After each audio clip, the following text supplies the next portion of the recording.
1931 के चलते हुए हिंदुस्तान में यहाँ क्या करने आया है?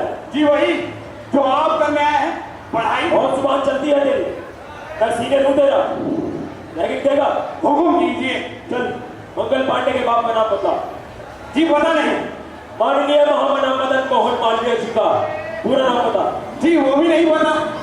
हिंदुस्तान के स्वाधीनता संग्राम के सबसे घटिया आदमी का नाम बता। General O Dyer. हिंदुस्तान के स्वाधीनता संग्राम के सबसे महान आदमी का नाम बता। जी अभी तक कोई आया नहीं। तू कुछ बोलने वाला था। मैं महात्मा गांधी बोलने वाला था, लेकिन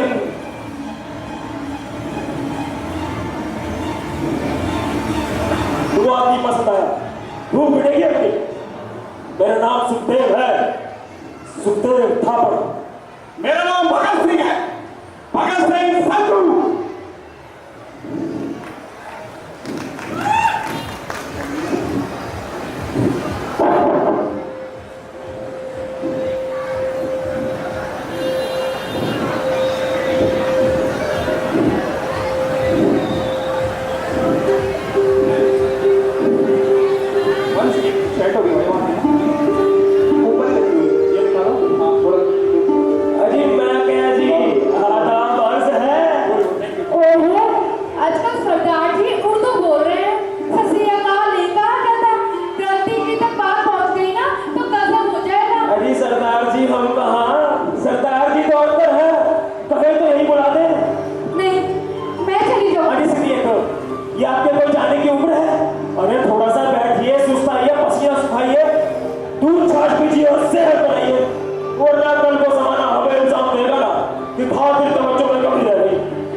मगर क्या करें, कुछ चेहरे कम वक्त ऐसे होते हैं, सामने आए और दिमाग से सब कुछ गुल।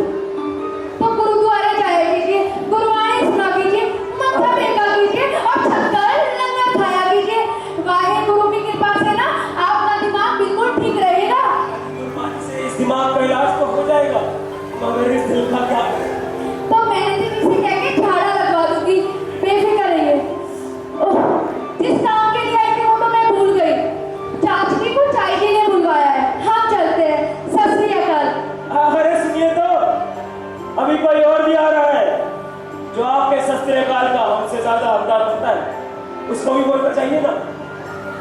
अरे अरे सुनिए तो, ओ भगत है, ओ भगत।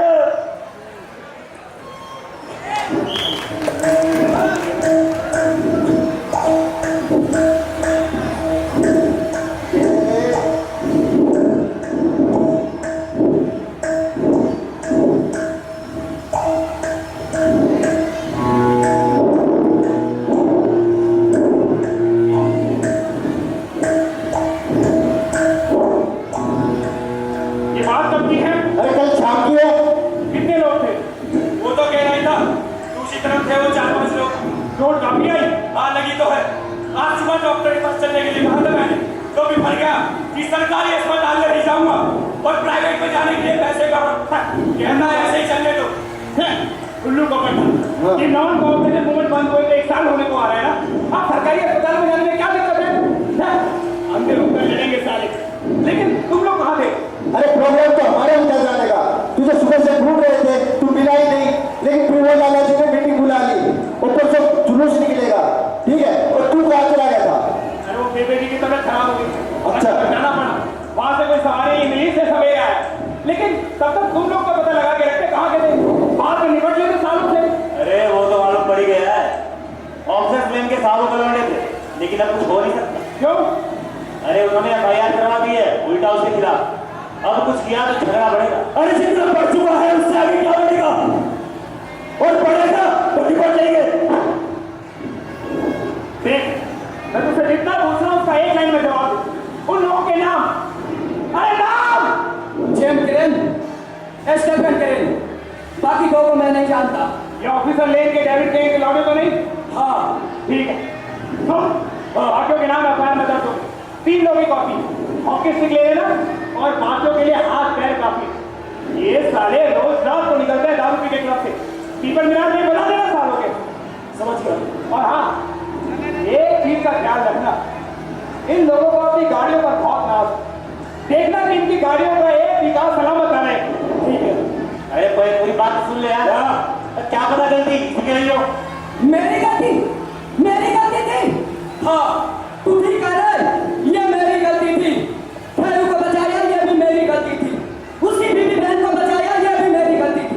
अब तू यहाँ बैठ के बकवास कर रहा है ना, वहाँ छोड़ो, मेरी गलती कब निकल रही थी। अरे मुझ पर क्यों चल रहा है यार? हर बात तो दिमाग से सुधर जाएगा ना। और अगर उनका रंग सफेद है तो क्या हर गलती उनकी होगी? हाँ, उन्हीं की होगी हमेशा। अब यूं तो हम कुछ भी कह सकते हैं भगवती भाई। ये हम नहीं कह रहे, ये वक्त कह रहा है। ओए, क्या बात हुई थी रे? यशपाल ने कहा था कि जगमग पे फिल्म चलेंगे, शाम वाला शो, टिकट ले लेना। मैं टिकट लेके खड़ा वहां तुम सबका इंतजार कर रहा था कि मुझे शो सुनाई दिया। मैं अंदर भागा तो देखा क्या, चारों खानों का जमीन पे भटक कर लात घूसों से मार रहे थे। उसकी बीवी और उसकी बहन वहीं पे खड़ी थी। उसकी बीवी के गोद में छोटा सा बच्चा जो जोर जोर से चिल्ला रहा था। ये खैरू वो तांगे वाला? हाँ, वही टांगे वाला। और मारते वक्त इंग्लिश में बहुत घटिया बकवास कर रहे थे। कह रहे थे कोऑपरेट नहीं करोगे तो नॉन कोऑपरेशन मूवमेंट चलाओगे काले कुत्ते। वापस लेना पड़ा ना तुम्हारी उस बाप गांधी को, और हमारे कंधे से कंधे मिलाकर चलने की कोशिश करोगे। उसके बाद उस लंबू ने खैरू के ऊपर अपना कुत्ता छोड़ दिया। उसने उसके हाथ को झकझोर दिया। वो चिल्ला चिल्ला के बिलबिला रहा था। जब उसमें से एक उसकी बहन की तरफ पीछे के बढ़ा तो मैं खुद को रोक नहीं पाया, मैं सामने चला आया। खैरू ने नेशनल कॉलेज के छात्रों को कितनी बार लिप दी होगी अपने टांगों में, इस बार उसे छोड़कर मेरे ऊपर टूट पड़े। मैं अकेला पड़ गया था। जमीन पर लेटाकर मेरी नाक पर ठोकरें मारी तो मैं से कोई नहीं था वहां पे। फिर पुलिस आई और उल्टा में मेरे खिलाफ एफआईआर दर्ज कर दी। अब हुआ तब जाके कहीं छोड़ा मुझे। पर बात क्या हुई थी? खैरू गलती से अंधेरे में एक क्लास में चला गया था। उसका घुटना टकरा गया और इन लोगों से इस पर टूट पड़े। अब बोल, आईसीएस की औलाद किसकी गलती थी? बोल। अभी के हिसाब से तो गलती उन्हीं लोगों की लग रही है। पहले तो मेरे हिसाब किताब बहुत देखने लग गया तू। कोई नहीं, सब छोड़, पानी पी। और तू भी सुनने की जरूरत नहीं है, जो होगा देखा जाएगा। अरे ये सब छोड़ो यार, फिल्म की बात तो है। बोलो क्या बोलते हो? आज शाम वाला शो हो जाए, बोलो क्या बोलते हो? अरे लेकिन ये फिल्म है कौन सी? अरे फिक्र मत कर मेरे लाले, ये फिल्म से अपनी नकारकों की नहीं है, ये हमारे राजा हरिश्चंद्र की है। राजा हरिश्चंद्र? हाँ, बननी चाहिए यार। इंडियन माइथोलॉजी पर और फिल्में बननी चाहिए। वाह बेटा वाह वाह वाह वाह। जो तुम्हारे जेब का पिए तो कहलाए असर, और हम पिए तो इसकी। वो शिकायत कर देगा लाला जी से। हाँ, लाला लाजपत राय महान स्वतंत्रता सेनानी। ये मूवमेंट के बाद लाला जी कुछ बदल नहीं गए? हाँ, बस कॉलेज के बोर्ड पर एक नोटिस लगने की देर है कि 1922 के पवित्र भारतीय संविधान का संग्राम में ये कभी मत भूलो कि तुम सब एक हिंदू हो। अच्छा, ये येलो पैम्पलेट पढ़ा किसी ने? येलो पैम्पलेट क्या है? कुछ है यार, सानियाल बाबू ने पुराने बिखरे हुए क्रांतिकारियों को इकट्ठा करके एक एसोसिएशन बनाई है जिसका नाम है हिंदुस्तान रिपब्लिक एसोसिएशन। उसका टारगेट है आजाद भारत। बस उसी का कॉन्स्टिट्यूशन जिस पर्चे पे छपा है उसी को हिंदी में येलो पैम्पलेट।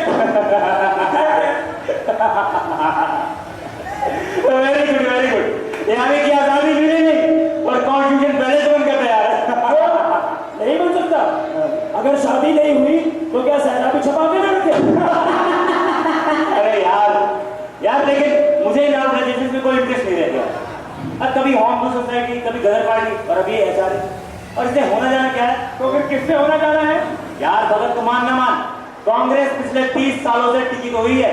अरे टिकी हुई है क्योंकि टिके रहना चाहती है। अरे ऐसा नहीं है, वो काम भी करना चाहती है। बस इस नॉन कोऑपरेशन वाली बात को छोड़ दें तो। क्यों भाई? ये नॉन कोऑपरेशन वाली बात करते हैं। सही बात है। वहां थोड़ी दिक्कत होगी बेटा। दिक्कत इसलिए होगी क्योंकि तू भी इसका शिकार रहा है। क्योंकि इस कमरे में बैठे 25 लोग भी उसके बारे में हैं। अब कुछ पाने के लिए कुछ खोना तो पड़ता है ना यार। पाया? क्या पाया? अरे ठीक है, कुछ नहीं पाया, लेकिन मैं कहता हूँ उसमें भी जनता का ही दोष है। क्या दोष है उसमें? भगवती भाई, उस मूवमेंट की कुछ शर्तें थी, वो शर्तें तोड़ी गई, इसलिए उस बंदे ने मूवमेंट वापस ले लिया था। हाँ, चौरी चौरा की पुलिस ने निहत्ती भीड़ पर गोलियां चलाई थी। अरे उसमें 2500 लोग मारे गए थे, 2500। लोगों ने गुस्से में आके थाने में आग लगा दी, पुलिस वाले जलकर मर गए। उसके बाद लोगों का दोष बताते हुए मूवमेंट वापस ले लिया गया। अरे थाने में आग लगाने की क्या जरूरत थी? तो उसके दरवाजे पे माथा टेक के आगे बढ़ जाते हैं। क्या कांग्रेसी साहित्य पढ़ गया मार करती थी? फिजूल इल्जाम मत लगाओ, मैं भी उस मूवमेंट में तुम सबके साथ कूदा था। हाँ भाई सुन लो, वहां भी क्या ICS बेटे के पास करने के लिए कुछ नहीं तो सोचा एडवेंचर कर ले। क्या अजीब सवाल कर सकते हो? मैं अभी भी कह रहा हूँ, इस गांधी नाम के बंदे में कुछ बात तो है। हाँ, बात तो है। मुल्क के 12-12, 13-13 साल के बच्चे जिस इंसान के लिए सड़कों पर उतर है, उसमें कुछ तो बात होगी। क्या जोश था सब में? आंदोलन करेंगे। गांधी जी ने कहा है हमें अंग्रेजी की पढ़ाई नहीं चाहिए, स्कूल छोड़ दो। बच्चे बस्ते नाले में बहा कर तैयार, कॉपी पेंसिल किताबें इन सब में हाथ लगाकर तैयार, अपने छोटे छोटे हाथों से पर्चे बांटे, तकिया उठाई, और एक दिन अचानक मालूम पड़ता है कि आंदोलन वापस ले लिया गया। बच्चे मुंह आए दाग है आसमान की तरफ, क्या करें, कहा जाए, किससे फरियाद करें? अरे कोई सुनने वाला नहीं, कोई समझने वाला नहीं। याद है तुझे वो दिन? याद है, लेकिन फिर भी मैं इतना घबराया नहीं था। घबराया नहीं था? सुन लो भाई, ये सारा कुत्तों की तरह बिलबिलाता हुआ आया था। ऐसे डाल देगा, अब कैसे करूंगा, पढ़ाई कैसे जाएगी? चूल्हे ढीले हुई उस दिन तेरी। इस कमरे के कम से कम 15 लड़के होंगे वहां। नहीं मत बना, वक्त रहते लाला लाजपत राय ने नेशनल कॉलेज हम जैसों के नाम कर दिया, वरना हाथ में कटोरा लेकर दर की ठोकरें खा रहा होगा। दर की ठोकरें खाए मेरी ड्यूटी, और तुम जैसे 50 को अपने घर में नौकरी दे सकता हो। चलिए किसी को वाले को नौकरी देगा, ICS क्यों ना? बच्चे के लिए क्रांति करते हो, मजाक उड़ाते हो दूसरों की भावनाओं का। चौरी चौरा के सिपाहियों का मरना तुझे याद है? उनका नहीं जो उनकी गोली से मारे गए थे। 3 साल पहले के चले वाले कांड को भुला दोगे तुम? उन 1500 लोगों को इसलिए याद नहीं रखोगे क्योंकि इसमें तुम्हारा बाप, तुम्हारा भाई, तुम्हारी बहन नहीं थे। इसे क्यों मत भाई, क्यों मत? Nothing is too much. Nothing is too much. मैं आपसे एक सवाल पूछना चाहता हूं मिस्टर गांधी, कि मुल्क के बच्चों के लिए आपने कौन सा रास्ता छोड़ा है?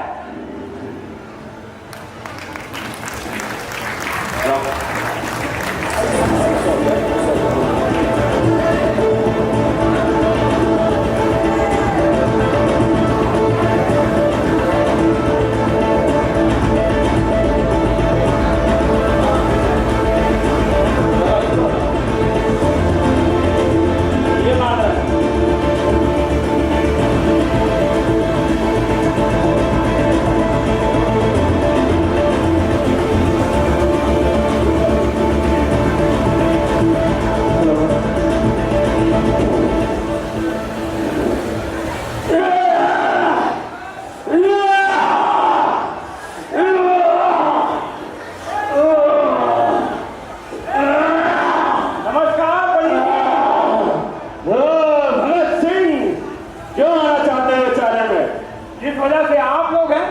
अपनी वजह बतलाओ। वजह सबकी एक ही है, मुल्क की आजादी। और वो कैसे मिलेगी? लड़ना पड़ेगा। कैसे लड़ना पड़ेगा? देखिए, लड़ तो कई साल से रहे, लेकिन हमें आज तक तो नहीं मिली आजादी। लगता है लड़ने के तरीके में गलती रह गई। और तुम वोट ठीक करने आए हो यार? कोई ना कोई आता रहा है, क्यों नहीं आ सकता? शादी में शहीद होने से बचकर भागे बरखुदार। अरे शहीद तो वहां भी होना है, कम से कम महबूबा तो पसंद की हो। जवानी में मौत और महबूबा में कोई फर्क नजर नहीं आता है जब तक कि वो सामने ना आ जाए। और मैं दोनों का सामना एक ही तरह से करूंगा। बहुत तकलीफ होती है मरने में बरखुदार, बहुत तकलीफ होती है। आपको कैसे पता? आप कभी मरे हैं क्या? जितना आप मौत के बारे में जानते हैं उतना मैं भी जानता हूँ। पैसा बराबर हो। यहां बैठा हर शख्स कभी न कभी थोड़ा बहुत मरा जरूर है। इसका जिस्म के घाव ये सबूत है। जिस्म पर लगे घाव आदमी की ताकत का सबूत नहीं होता जनाब। ताकत तो कहीं और से आती। और खून बहाना कोई बड़ी बात नहीं। बड़ी बात चाहे वो सामने वाले का हो या अपना। अरे बड़ी बात तो ये है कि जिसम से टपकी एक बूंद आने वाली नस्ल के पूरे खून में आग लगा सकती है या नहीं। हिंदुस्तान को सिर्फ आजादी की जरूरत नहीं, जरूरी यह है कि हमें वो आजादी किस तरह मिलती। अगर वो हमें किसी गलत तरह मिल गई तो मैं कहने में थोड़ा भी हिचक नहीं करूंगा कि आने वाले 70 साल बाद भी हालात यही रहेंगे। गोरे चले जाएंगे, भूरे आ जाएंगे, काला बाजारी का साम्राज्य हो, घूसखोरी सर उठा के नाचेगी, अमीर और अमीर होता चला जाएगा, गरीब और गरीब। धर्म, जाति, जुबान, इन सब के नाम पर इस मुल्क में ऐसा नंगा नाच शुरू होगा जिसे मिटाते मिलाते आने वाली नस्लों की कमर टूट जाएगी। स्वागत है भगत सिंह, तुम्हारा स्वागत है चारण में, स्वागत है।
कृपाण भी साथी जाएंगे क्या?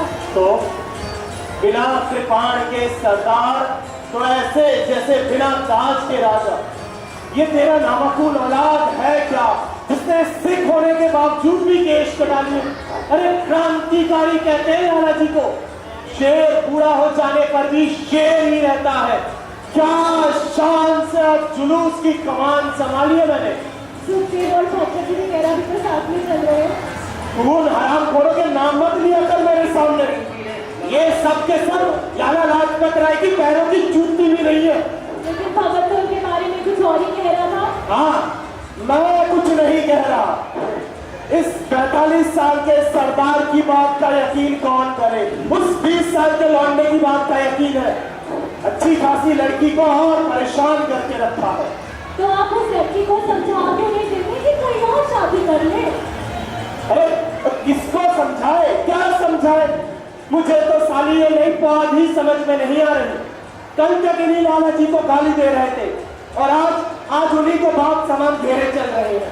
लेकिन भगत तो कह रहा था कि ये सारा मुल्क लाहौर में उसकी नौजवान भारत सभा ने संभाल रखा है। अरे हाँ, संभाल रखा है। अब है तो उसी अजीत का भतीजा ना। ये जुलूस मोर्चा ही करता रहे तो ठीक, कम से कम मुल्क छोड़कर बाहर तो नहीं जाना पड़ेगा। आज 20 साल होने को आए हैं उसे फरार हुए।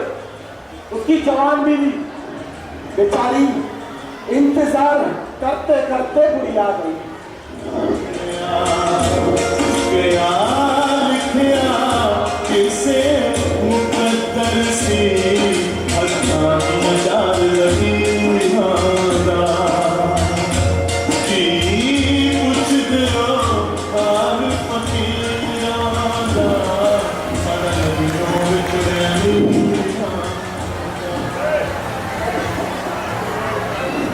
और 9 अगस्त 1925 को शाहजहांपुर से लखनऊ के लिए 8 नंबर डाउन पैसेंजर चली। उसमें था सरकारी खजाना और उसमें सवार एचआरए के लोगों को इंतजार था एक छोटे से स्टेशन का, जिसका नाम था काकोरी। काकोरी कांड अंग्रेजों के लिए बहुत बड़ा मसला बन गया था। अंग्रेजी हुकूमत ने काकोरी कांड को बड़ी गंभीरता से लिया और पूरी एचआरए टीम पकड़ी गई। सिर्फ पंडित जी और मुकुंदी लाल को छोड़ गया। हिंदुस्तान रिपब्लिक एसोसिएशन का एक सुनहरा अध्याय खत्म हुआ।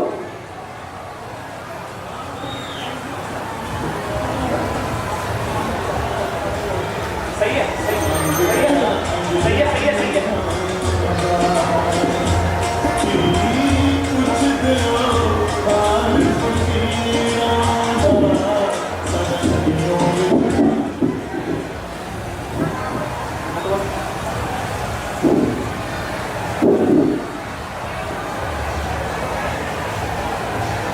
क्योंकि उस मुल्क के बाद देने के लिए आइडियोलॉजी है, इसी की बदौलत वहां इंकलाब आया।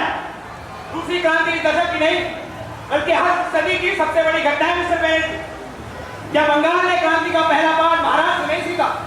क्या पंजाब ने क्रांति का पहला पाठ बंगाल से नहीं सीखा? तो हम क्यों इसके ऐसी चीज को लेने के लिए जो एक अप्लाई साइंस के तौर पर उभर कर रही है? लेकिन दादा इस सोशलिज्म नाम के साइंस में घोल के लिए बोल रहा है जो कि हमारा देश की परंपरा हमारे देश की परंपरा भूख है, हमारे देश की परंपरा फ्रस्ट्रेशन है, हमारे देश की परंपरा गरीबी है और हम इस परंपरा को अपने सीने से चिपका कर जिंदगी भर घूमना चाहते हैं। तो दादा तो ये आप क्या कह रहे हो? देखिए दादा ये आप क्या कह रहे हैं? देखिए ये हमें बात नहीं तो मैंने बता दिया है कि ये सिर्फ हमारे देश की परंपरा है। और ये छोड़िए दादा, आपके वास्तविकता के बारे में बताइए। हिंदुस्तान को सिर्फ आजादी की जरूरत नहीं है इसके लिए कुछ व्यवस्थित है तो यही है, वरना कुछ नहीं। तो आपने भूख इतना ऊंचा स्थान क्यों लेते दादा? देते तो आप भी, मैं बोल देता हूँ, आप बोलते नहीं। हमारे इतिहास का था कि बहुत लोगों ने इंकलाब ला के दिखाया। हमारा छोड़े जनाब, दुनिया के इतिहास में से एक उदाहरण दे दीजिए। क्यों? कबीर। कबीर? हाँ कबीर का मकसद इंसान को भगवान से मिलाने का नहीं, उनका तो दो हाथ मांस के इंसानों के बीच दूरी खत्म करना था। लेकिन अपने कौरवों से इतिहास हमारी मनोरंजन में चलेगा दादा। उसका जिम्मेदार भी ये 2000 साल का वक्फा है जब हम उन्हें सिर्फ साबुन के कैलेंडर के माध्यम से जानते हैं। हाँ, और कोई बड़ी बात नहीं कि कल को आप हिंदुस्तान के आंदोलन के करता बन जाए तो 500 साल बाद भी यही कहा जाएगा कि भाई घोष का 1928 की मीटिंग में हमें वोट किया आप नारों से बात करने का कोई फायदा नहीं है दादा। जब पास में ठोके बजाय दर्द ना हो तो किसी से भी बात करने का फायदा नहीं होता। तो क्यों बताओ दादा?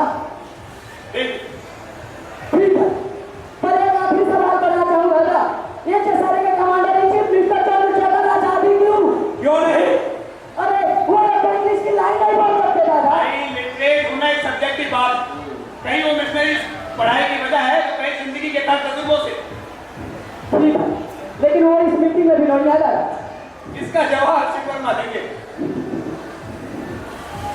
पटना गए हैं, कल सुबह टेंट पहनते हुए मिले थे। भाई मैंने मीटिंग की याद दिलाई तो कहने लगे कि 118 टेंट पहन चुका हूँ, 200 से पहले नहीं उठूंगा और उसके बाद अपनी दूध जलेबी खाऊंगा, अपना माउजा साफ करूंगा जब तुम्हारी किसी बात का जवाब दूंगा।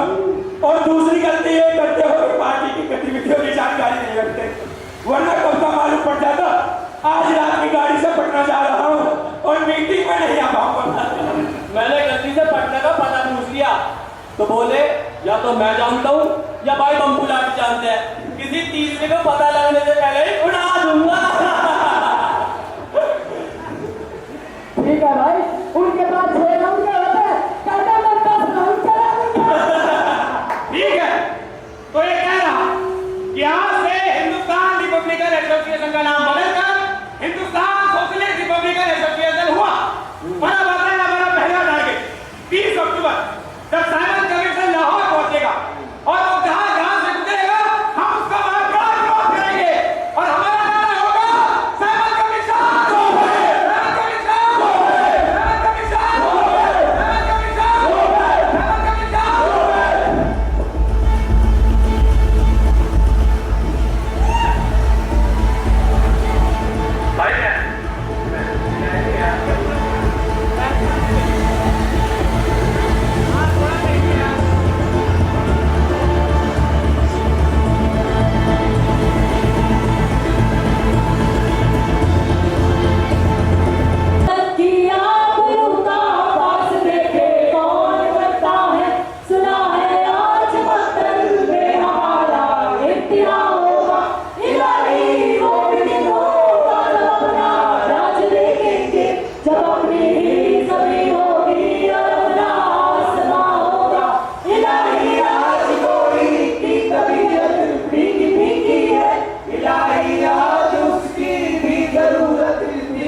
की है इलाही आएगा वो दिन जो गोरी बीच में होगी और उसको घेर कर चलता फिरता हारवा होगा मगर की आबरू का पास देखे कौन करता है सुना है यार मक्तल में हमारा इम्तिहान होगा सुना है यार मक्तल में हमारा इम्तिहान होगा। वो ठीक है, सजा मिली है, लेकिन वाहे गुरु जी की कृपा से वो नहीं जिसका डर था। वो आ चुका आज लाहौर में, उसका खत आया था जेल से। सुखदेव ने उसमें तेरे लिए सत्या का लिख रखा है और ये भी लिख रखा है कि चिंता ना कर, मगर भैया खूब रसगुल्ले खाता है और मुझे मैं खिलाता रहता हूँ, लाल हो गया है ना के। और लिखा है कि जब जेल से आएंगे छूट कर तो तेरे साथ चलेंगे महंत जी के पास झाड़ा लगवाना। कि झाड़े का क्या चक्कर है? मैं बस यही कहने आई थी, तू ठीक रहा कर, अच्छा खाया पिया कर, अच्छा पहना ओढ़ा कर।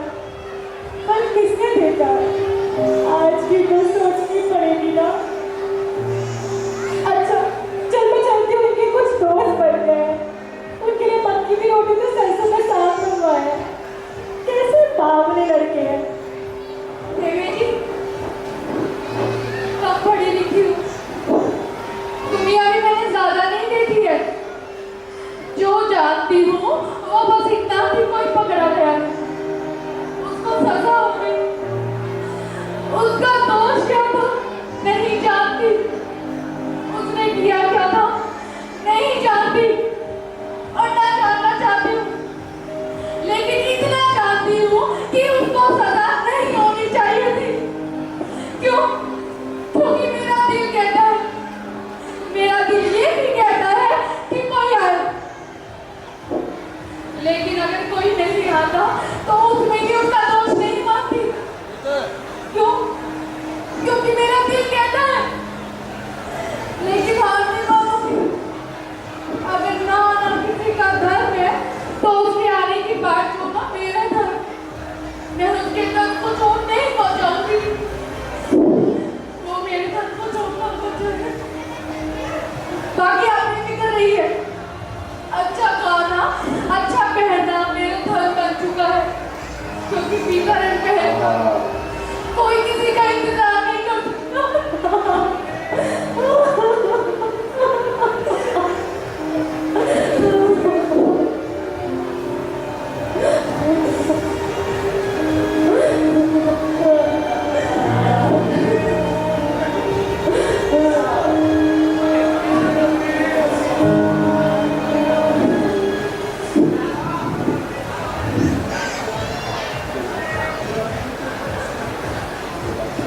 ये होना ही था, ये होना ही था।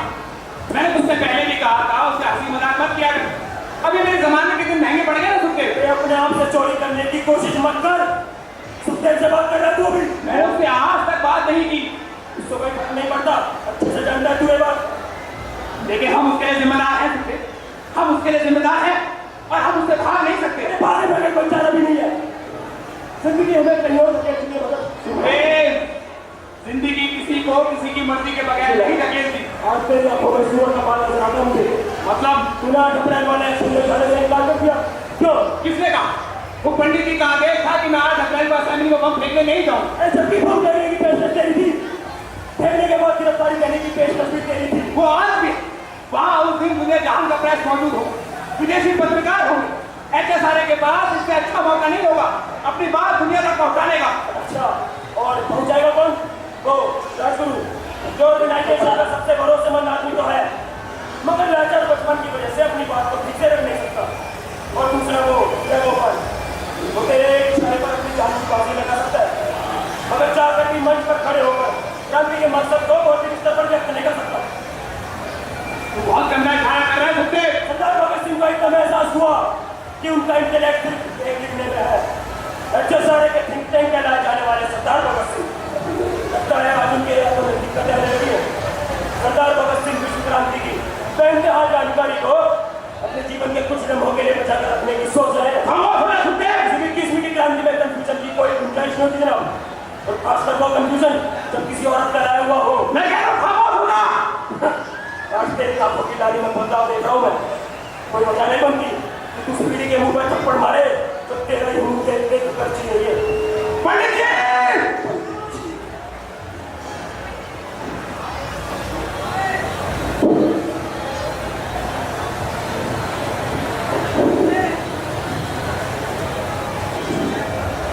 मैंने ये फैसला लिया था कि इस काम को अंजाम देने के लिए भगत सिंह नहीं जाएंगे, लेकिन अचानक के मेंबर चाहते हैं कि भगत सिंह से व्यक्ति और कोई नहीं, इसलिए इस काम को अंजाम देने के लिए भगत सिंह और सुखदेव जाएंगे और आगे का प्लान राजगुरु बताएंगे। चलो बताओ।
के हफ्ते के बाद भगत सिंह और राजगुरु बंगाल में रहने लगे और वहीं से ये अचानक काम करने लगे और 1928 में उन्होंने बम असेंबली का प्लान बनाया, मगर खुदा को कुछ और ही मंजूर था। भगत सिंह, राजगुरु और सुखदेव, इन तीनों को अंग्रेजी हुकूमत ने पकड़ लिया।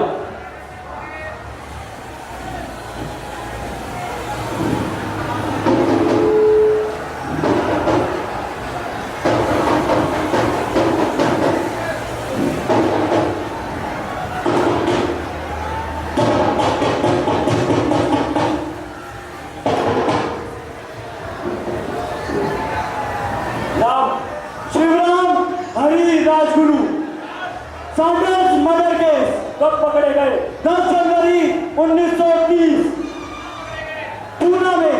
कैसे पकड़े गए? मालूम नहीं, जब पकड़ लिया गया तब मालूम पड़ा कि पकड़ लिया गया। किसी ने मुखबरी की? हाँ। किसने? मैंने अपनी मुखबरी खुदी। कैसे? वहां एक आदमी था, उसको बता दिया कि सैंडर्स को मैंने मारा है। एक आदमी को नहीं बेटा, आधा पूरे शहर को बता दिया और तो और वो पिस्तौल भी दिखला दिया। बोलो गलत है? गलत है, बिल्कुल गलत है, झूठ है। बेटा हम जेल में है तो क्या हुआ, बाहर की खबर नहीं रखते।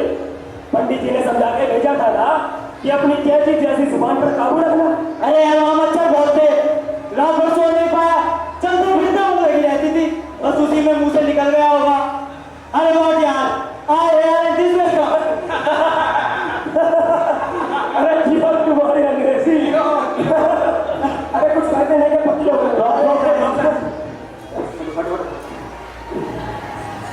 हेलो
असेंबली बम केस में भी मिस्टर सिंह एंड कंपनी की जेब से अंग्रेजी पिस्टल बरामद हुई थी।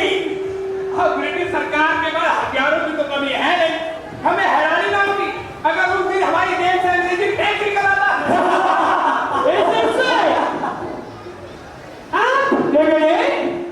एक बार फिर से आप लोग एक बार फिर भूख हड़ताल पर उतरे हैं। आप लोगों ने अपना वादा तोड़ा, आपने हमारी मांगे मान ली, लेकिन उन्हें अमल करने से इनकार कर दिया। मिस्टर सिंह, आप लोगों को इस बात का एहसास होना चाहिए। This time you guys are only in a purchase and of the quest. और आप लोगों से ये ज्यादा एहसास किसी को नहीं होना चाहिए कि आज हम सिर्फ वार्निंग देने की हालत में हैं। माय मैजेस्टी, मैंने इन लोगों की डिमांड्स पर गौर किया। उसके हिसाब से इन लोगों का कहना है कि हमारी अदालत में या हमारी जेलों में जो खाना मिलता है उसका स्टैंडर्ड बहुत नीचे है। Mister Singh, let me inform you one thing कि इस वक्त हमारी जेलों में जो खाना मिल रहा है उसका स्टैंडर्ड एवरेज से बहुत ऊपर है। सब्जी में कॉकरोच और रोटी में मिट्टी को अगर ब्रिटिश सरकार बेहतर कहती है तो भी really not the British type of food.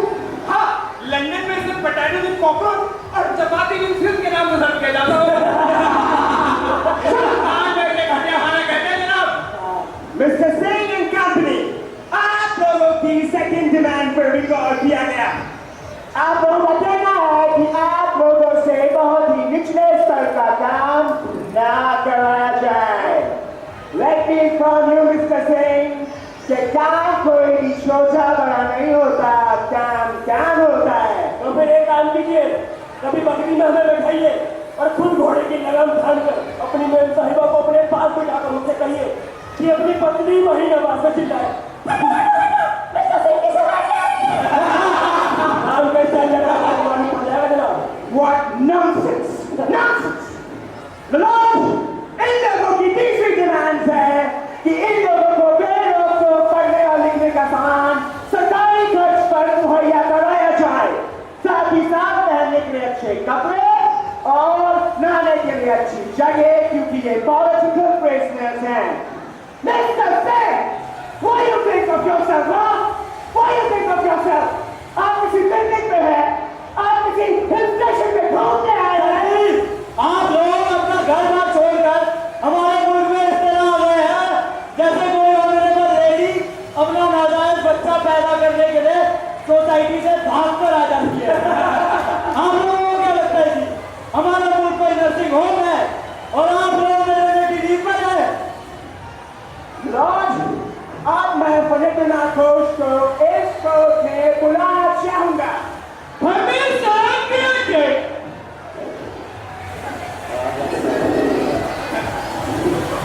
आपका नाम? अनिंद्रनाथ घोष, फिरोजशाह कोटला से घूम फैके तो क्या आपने गैर कानूनी बम की फैक्ट्री लगाई? यश ओके, क्या आप लोगों ने उसमें इनका साथ दिया? यश Your witness, Mr. Singh. Jim, factory हमें लगाई थी। हाँ किसने? सॉरी ने मगर उसके लिए बहुत पैसों की जरूरत पड़ती है। इतने पैसों की जरूरत नहीं पड़ती दादा, कम से कम में काम चल जाता है। क्यों? अगर हम मेरठ से गन काटे खरीदे कौन काटे?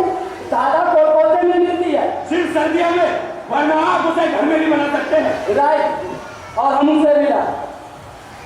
अच्छा, बिना पोटेशियम के, बिना नाइट्रेट के हम वो भी ला और बमों के खोल आसानी से बाजार में मिल जाते, बस कोई सबूत नहीं छूटने चाहिए दादा। प्लास्टिक के घोल से बम कैसे बना सकते हैं मिस्टर घोष? बम में हमेशा मेरा घोल लगता है दादा। पटाखे और बम में फर्क होता है मिस्टर कोल्ड्रेन। ये जिंदा नहीं है। अगर होते तो वही वो जरूर बताते कि इस मोनिंद्रनाथ घोष को बम क्या एक छोटा सा पटाखा भी बनाना नहीं आता। की बोली थी दादा, की बोली थी हमको बम बनाने नहीं आता। तो सुनो, पोटेशियम नाइट्रेट सल्फेट 70%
से आप लोग खुद को काला क्यों कहता है?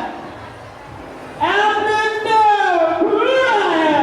आप देखो आपको गोरा क्यों कहते हैं? आपको गुलाबी है। मिस्टर सर, इससे काम नहीं चलेगा। आप लोग अदालत में आने से इंकार नहीं कर सकते। ब्रिटिश सरकार के फैसले अब इतिहास का हिस्सा बन चुके हैं मिस्टर कोल्स। ना तो हमें उनको सुनने की ख्वाहिश बची है और ना ही उनका इंतजार करने का सबूत। मिस्टर सिंह, क्या आपको मालूम है कि ये मुकदमा है आपकी गैर मौजूदगी में भी चलाया जा सकता है? Ordinance of the special tribunal viceroy act के नए सबूत है तो हमको पता है।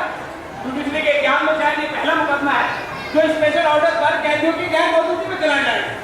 रेस्पेक्टेड वॉइसरायज के बारे में थोड़ा तेजी से बात कीजिएगा मिस्टर पिकेसन। इस कंट्री का सबसे बड़ा लीडर मिस्टर गांधी के नाम रेस्पेक्टफुली लेता है। हमें पता है गांधी इम्पैक्ट के बारे में, जहां ब्रिटिश सरकार ने मिस्टर गांधी की शांतिपूर्वक धरना देने की मांग को स्वीकार कर लिया और इंडियन इंडस्ट्रीज की रक्षा करने पर ब्रिटिश गुड पर 15%, नॉन ब्रिटिश गुड पर 20% तक का टैक्स हटाया गया। ना तो किसानों के ऊपर से लगान कम किया गया, ना नागरिकों के ऊपर से टैक्स, यहाँ तक कि नमक का तक नहीं हटाया गया। हाँ, और साथ में सारे राजनीतिक मुद्दों को छोड़ा गया। शायद गांधी साहब को ये नहीं मालूम कि 1915 की गदर पार्टी के सैकड़ों बंदी अपनी सजा पूरी होने के बावजूद जेलों में सड़ रहे हैं। मार्शल के सैकड़ों बंदी आज भी जिंदा कमरे में खड़े हुए हैं। देवघर, काकोरी, महुआ बाजार और लाहौर कॉन्स्पिरेसी केस में से किसी एक को नहीं छोड़ा गया। बम्बई, कलकत्ता, चंडगांव में सालों से केस चल रहे हैं।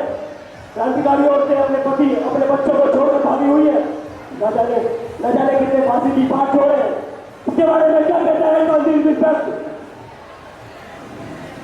Okay, come get this place for tonight.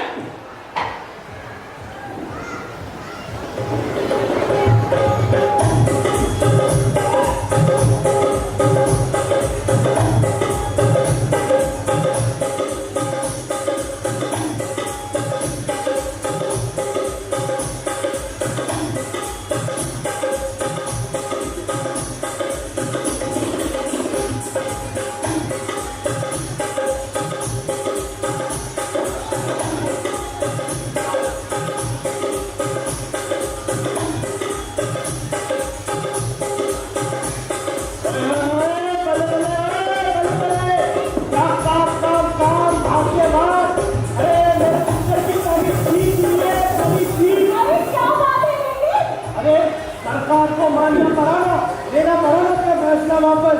अरे मैं तो पूरे लाहौर में लस्सी पिलाऊंगा। अरे पूरे लालपुर में फिंगर बिठवाऊंगा। अरे मेरे काले पुत्र की जीत हुई है।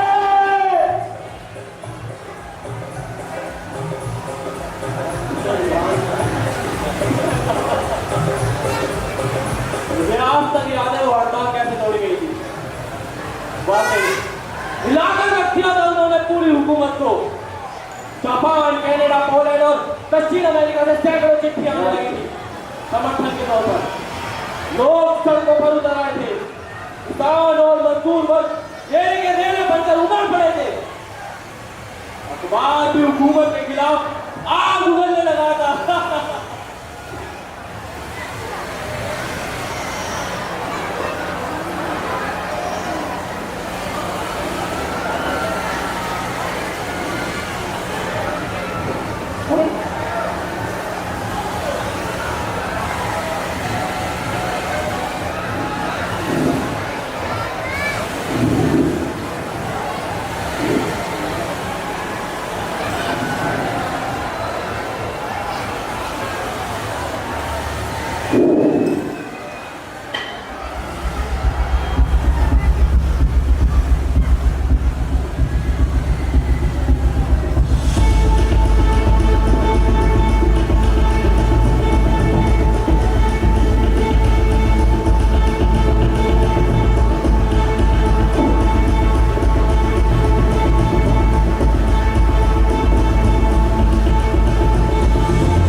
बच गए तो ब्रिटिश हुकूमत के लिए अच्छा नहीं होगा।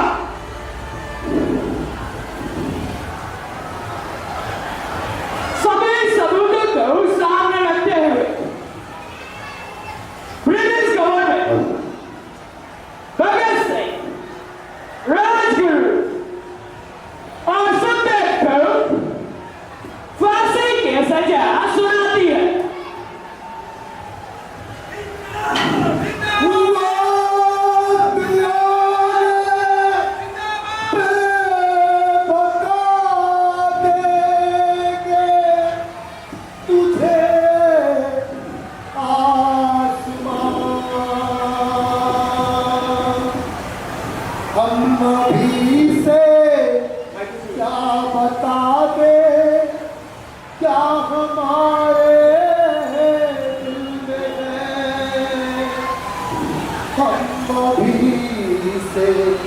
क्या बता दे क्या हमारे दिल में है।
घर हो खुशी से भरा,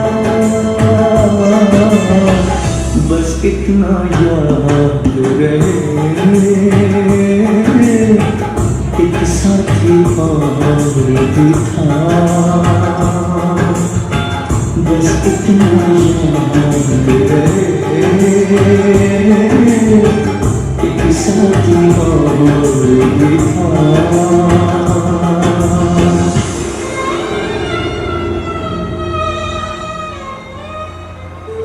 बहुत से लोग साथ में चले गए, लेकिन कुछ थक गए तो कुछ फिसल गए।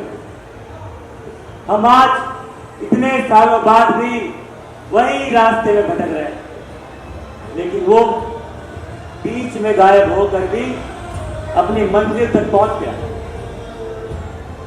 हम सब जिंदा होकर भी मरे हुए और वो मर कर भी जिंदा हो गया।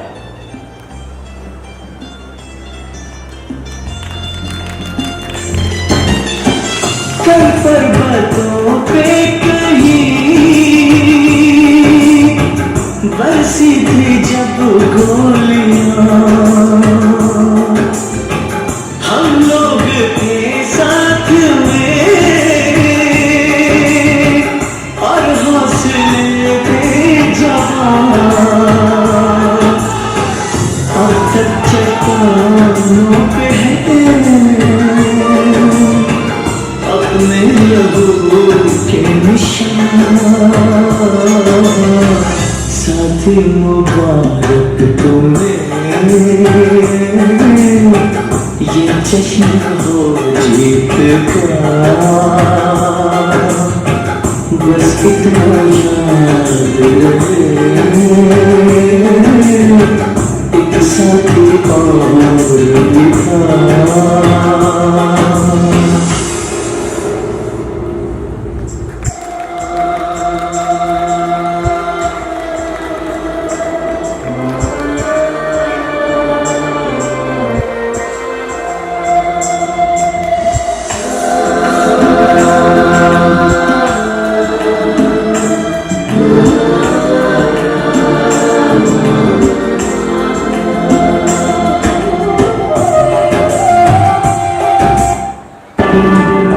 खुश रहो पहले वतन, हम अपना फर्ज निभा के चले, कभी बुझने न देना उस आग को, आग सीनों में हम जो लगा के चले। क्या हुआ नींद आई जो हम सो गए, हम तो सारे वतन को जगा के चले। याद आए हमारी तो रोना नहीं, याद आए हमारी तो रोना नहीं, तुमको आजादी का रंग लगा के चले, तुमको आजादी का रंग लगा के चले, तुमको आजादी का रंग लगा के चले।